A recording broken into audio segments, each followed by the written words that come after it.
Okay, so let's talk about Botox. Botox is one of several Clostridial toxins made by Clostridial bacteria.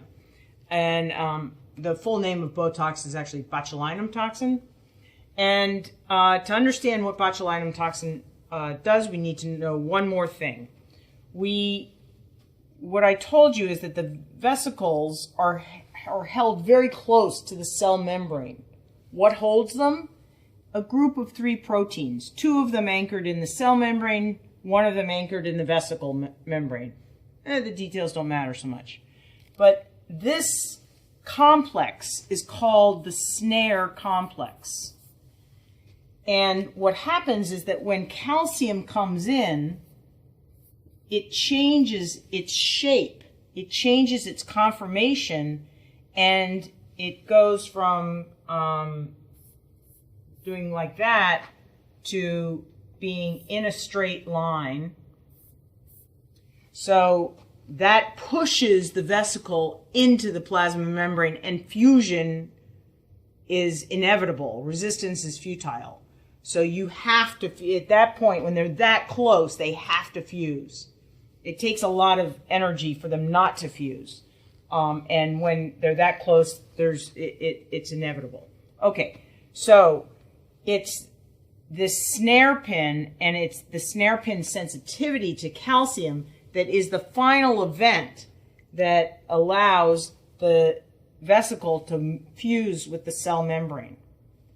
Botox comes in and cuts any one of these, Botox cuts a particular one, but the Clostridial toxins cut a variety of places in these 3 proteins that make up the snare pin.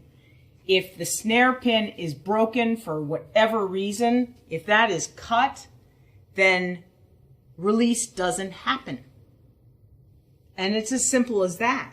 So what the Clostridial toxins are doing is blocking release. Now, if you block release, if somebody is administered a sufficient dose of botulinum toxin, the release that we have to care about is the release from a motor neuron to the diaphragm. The diaphragm is the thing that allows us to breathe. Diaphragm is a muscle right here, right in there.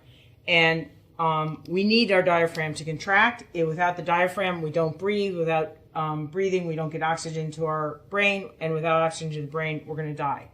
So it's a deadly weapon. And when I first started teaching in 1992 or in the 90s, we used to talk about the fact that the Clostridial toxins were potential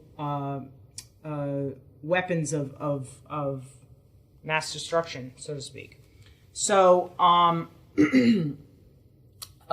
mass death, anyway.